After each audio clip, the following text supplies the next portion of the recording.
Please meet Chanavia Patterson, award-winning educator, executive coach, and dynamic speaker. With 20 plus years transforming urban schools, she leads Principal Patterson Leadership Services, helping school and district leaders build healthy culture, retain top talent, and drive results. Equity warriors, without further ado, welcome to our virtual stage, Chanavia, aka Principal Patterson. As you heard from the introduction, I want to talk to you a little bit about becoming a top tier school leader. I have the privilege of serving principals and district leaders across the country. But 3 years ago, I sat across from a leader that a lot of people admired. Her school's data was improving, her staff respected her, her district called her dependable. On paper, she was thriving. But that day she and I met, she looked at me and she said something that I would never forget. She said, I'm doing everything right, but why does it still feel like I'm drowning? It wasn't that she was incompetent. It wasn't that she was disorganized or anything like that, but she was exhausted. She was exhausted. She had become the system. She was the reminder. She was the decision maker. She was the emotional regulator. She was the bridge between the district expectations and teacher capacity. She was holding the culture together with her own nervous system. And so today, I want to talk to you all about becoming a top tier school leader, but keeping your systems, your synergy, and making this role sustainable. So, this is the thing. Okay, there's this myth of someone doing a good job, right? Everyone, just like my client who was doing a good job as a high performing principal, everyone kept saying, "You're doing such a good job. You're doing such a good job." Listen, they stopped giving out gold stars a long time ago. Doing a good job and being built to last are not the same thing. So, in education, in leadership, in entrepreneurship, especially work that's rooted in equity and impact, we can't afford to be praised publicly but depleted privately. So that conversation with my client and I changed the way I teach leadership. So I want us to move from hearing you're doing a good job being high performing and overextended and quietly exhausted. So I'm going to share what does it mean to like really be a top tier leader. So being top tier is not just about your talent or your skill set. It's about your structure. It's not working harder. It's like, how are you being an architect in your school, in your district, in your community? So today, it's not about being having the skill set and having all these accolades and things like that. It requires being building an infrastructure, aligning adults, and actually protecting your longevity because we want to make this role sustainable. So I'm going to share a little bit about how to do that through your systems, synergy, and sustainability, which is what I call the S3 framework. And we're going to get right into it. Okay. So first you have your systems. So let me ask you something because I know someone here can relate. How many of you feel like you're working harder than your systems? Like you put some systems in place, or at least you felt like you did, but then you realize I'm the system. I'm the system. The leader I mentioned at the beginning, she was the system. She was her system, and many of us are. You see, systems require so much clarity because without them, you become the bottleneck, your expectations are inconsistent, and equity becomes subjective because culture becomes personality dependent. And so when leaders say, well, my team should know, there's no, that means there's no documented rhythm. That is not accountability. That's you just having an assumption.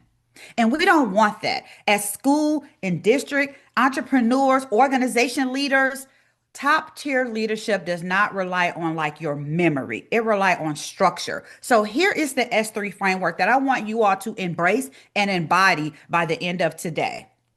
Okay. I want you to embrace having systems. Become an architect. See yourself as an architect. I get to design how I want to lead my school, my district, my community, my organization, or my company. I am the architect. I have to create clear structures, processes, and routines that's going to free people to focus on what matters most. And if we're talking about in our schools, we want to be able to empower and equip our teachers so that our kids can benefit. Become an architect. So that's your systems. Then you have your synergy. Oh, that's the energy. That is the energy right there. You have to be able to align your team, have shared purpose, and be able and build this collaborative culture that's not about competition, all about collaboration, that's going to multiply your individual effort. Multiplication works, right? It works. We want to multiply. And then lastly is sustainability. We should always be focused on what's next, the legacy of our leadership. No matter the role we're in, what is the legacy of our leadership? How are we building capacity so that excellence can outlast us or any one leader? Any one leader, no matter where you are in your role, no matter where you are currently leading from, even if you're leading from your classroom. How do you equip and empower your students so that the next person that comes in that room, they already know what to do? Right. So that is the S3 model. And we're going to break down each of these a little bit with my time that I have with you all to talk through like, what does that really look like as system synergy and sustainability? So let's start with the systems first because we want to be architects, right? Okay, so let's start with systems. So becoming the architect of excellence. So this is what it looks like. You are designing some clear decision-making pathways, right? Like who decides what requires a consultation, and then what requires an escalation. Is that documented or is that just sitting in your brain as a leader? Is it documented? So if you're going to have a decision-making system, you have to be able to answer those questions. Who decides what requires a consultation, and what requires escalation? If you don't have these practices in place, everything is going to flow through you. Everything is going to flow through you, right? Building feedback loops that can drive improvement, create some repeatable, teachable routines, and then systemize your communication across all levels. So this is what I mean. We don't want to continue to have to remind adults. If you're leading adults, I don't embrace that. I should have to remind. We remind children because they're still building their executive functioning skills, but we don't remind adults. We reiterate to adults because your reminders sound optional. Again, I'm talking about systems, having systems in place. Reiterations are going to reinforce your standards. So they don't need friendly reminders. They don't need that. They need you to reinforce the actual standards. So these are some ways that you can structure it for success. Some people may think, oh, I can't implement systems because they're just too rigid. But this is what I know to be true. They're not rigid, they're flexible, and they create space for you to be an intentional leader. Some of the gaps is I see is that when we have a lack of clear processes in place for our schools, our districts, our organizations, when we have a lack of clear processes on how we delegate, how we do instructional leadership, and how we're setting team expectation, we risk operating that creates burnout and chaos, and that's not top tier leadership. Okay, going back to our S3 model. Now we're going to talk about the synergy. I love talking culture.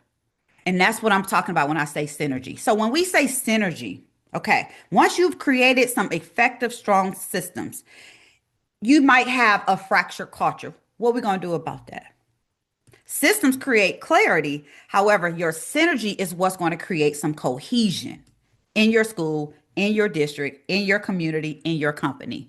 And I teach culture in layers. I teach it from a standpoint of you got to, in order to have a top tier culture, you have your people, you have the place, you have your performance, but then you also have purpose. And I'm going to break each of those down a little bit. So when I say your people, do you have a trust level in your building, in your district, in your company, in your organization? What is your trust level? If I ask 5 different people to give me a number from 1 to 10 on what's the level of trust in this school, this community, this district, will I get the same number from everyone? Then the place. What does your environment say about the psychological safety that you're creating? Because all of this leads to the synergy that you're creating in the school. Then the performance. Are the expectations clear and are they upheld? A lot of people say, oh, we got to hold so many people accountable. And I'm like, okay, but what does accountability look like? And they think it's about a reprimand or they think it's about accountability is getting somebody to do their job. No, accountability is about changing behavior. So we have to be able to name the behaviors in our school, in our district, in our community, in our companies that we want to hold people accountable to in order to have top tier performance. And then last is purpose. Do we know why this work even matters? So when I talk about the synergy, it's the energy that multiplies your impact. Again, multiplication. When we align our staff around a shared vision and mission, we build psychological safety for having some honest dialogue, and then we can lead this relational trust before we just start passing out tasks and authority orders, right? We can turn those competition into collaborative momentum. So that is what I mean by we have to develop systems so that we can become top tier leaders. And now moving to synergy. Oh, sustainability. Sorry. Sustainability. Whew, we're doing all of this work, right? A lot of people don't want to talk about sustainability because in education and in entrepreneurship, burnout has become normalized, especially if you're leading in those spaces. Um, if you're leading in those spaces, exhaustion is not like this badge of honor. And so sustainability is so important that we understand that we have to prepare as leaders of our schools, our districts, and our organizations. We have to be able to sustain ourselves and also create this legacy of what's going to happen behind us. And we can't do that if we're burned out. It's not about like you're doing less. It's about doing what actually is going to matter, right? Strategically.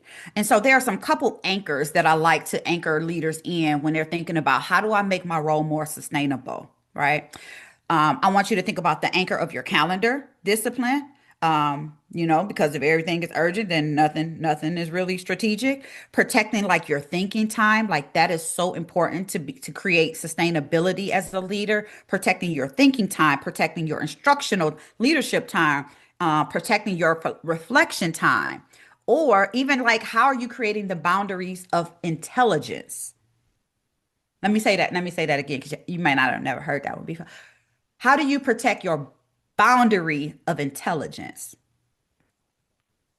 Meaning that if every emergency belongs to you or every email requires your touch, your eyes on it, or every problem requires your absorption, we have a boundary of intelligence that we need to create. Okay. And then energy protection. Leadership is like cognitive labor. It's decision fatigue can be real. And emotional regulation is work that we have to do if we're truly going to build this legacy beyond our tenure.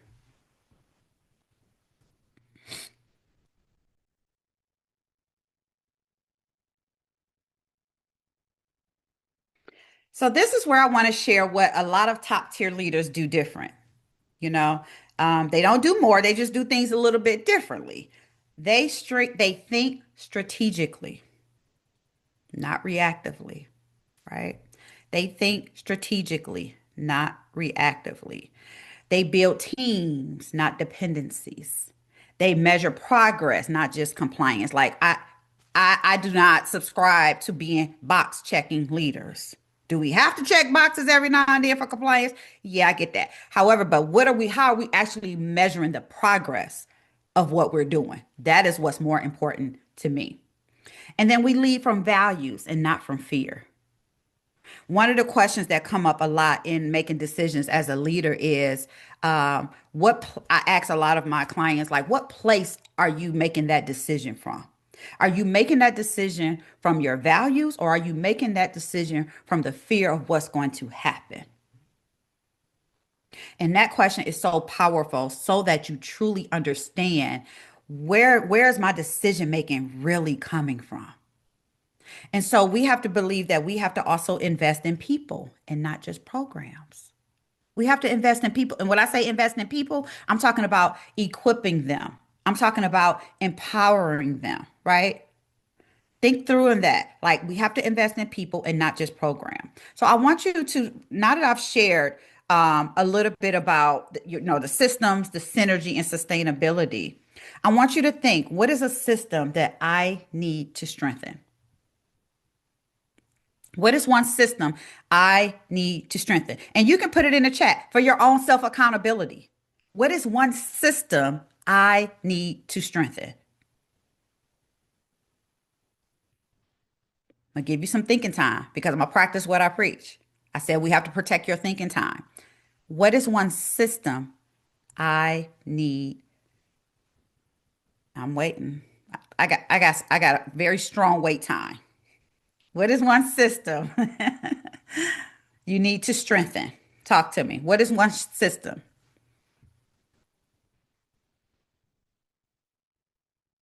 And while you're thinking through that, I want you to start thinking through what is one relationship that I need to realign? What is one relationship I need to realign? And what is one boundary I need to reinforce? Right? So I'm waiting to see in the chat. I want you to come on. All right. I see for system processes because your system is going to create some clarity. System of protocol. I love that. What about some synergy? When we talked about culture, synergy creates cohesion. What's a relationship you may need to realign or create some synergy in your school, in your district, in your organization? The culture of clear expectation. I love that. Love that. Yep. Clear. Can I talk about clear? I know that's not in front of you right now. Let me talk about, because I hear that a lot, and naturally I love that relational capacity, boundaries with board members. Love it. Let me talk about clear. When I hear clear expectations, because I talk a lot with a lot of schools about moving from being cloudy to clear, right? And if you're not clear, that means you're cloudy. So how do we help someone get very more clear? I see roles and delegation down there too. Okay. How do we get more clear? And this is what I want you to think about when if you're writing and taking notes, I want you to write the word clear down. And in order to have very clear protocol, systems, everything in place, I want you to think through, do I have great culture and communication? Am I investing in my leadership skills? How am I equipping and empowering my team? Do I have an adaptive attitude? Let me say that one more time. Do I have an adaptive attitude? And lastly, how am I building resilience as a leader? And so when you're thinking through, yeah, when you're thinking through, how do I get more clear? You have to ask yourself as a leader, okay, and you know how we always say, well, was I clear? Was I not clear? Oh, well, then you can self-assess yourself. Did I communicate? Is my culture tight? Because there ought to be a reason. So that's where I would start from. Was I clear? If I was wondering if I was clear, is my communication and culture in place? Have I invested in my leadership skills to be a clear leader? Because being clear and being top tier, they go together real bad. They go right together. Being clear and top tier go together, right? So we have, when you're asking yourself, was I clear?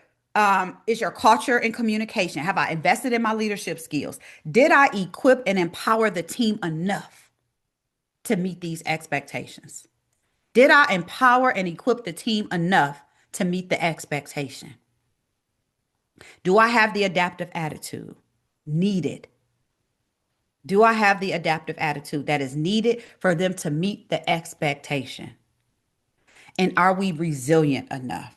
So when you're thinking through about, am I clear in my expectations? And so I wanted to share that with you because that comes up a lot. And that goes right in alignment to what I'm sharing about becoming a top tier leader. You have to have your systems in place. You have to have synergy amongst the team and the organization. And then you also have to make this sustainable. Okay. So I'm glad you all are thinking through the systems I need to align, a relationship that I need to enhance, but also thinking through the boundary that we need to reinforce. And remember, I talked about that boundary intelligence.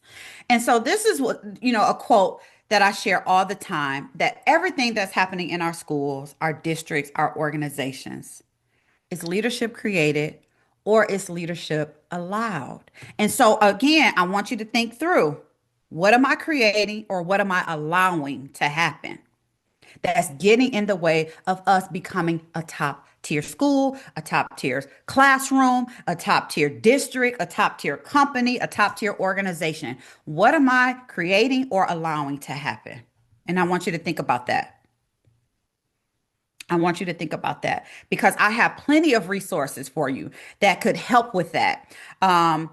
In thinking through the future of leadership and making sure that we are prepared to serve our kids, serve our organizations well, we have to be rooted in equity, creativity, and impact, right? And so, what are we going to do to ensure that we are one, clear, but also top tier? So becoming a top tier leader is for those that are built to last. And that's where your sustainability comes from. Are you built to last? Are you ready to be the leader that creates sustainability within themselves and the organization or the teams that they serve on? Yes, being adaptive to new ideas. Absolutely. Absolutely. And so thinking through the leader that I shared at the very beginning, I want to return back to her that I told you about. She didn't need motivation. She didn't need that. She needed an infrastructure. She needed an infrastructure.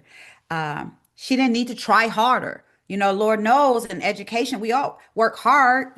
She didn't need to try harder, but that she needed to design better. She needed to design better. So I want you to think through, am I being an architect?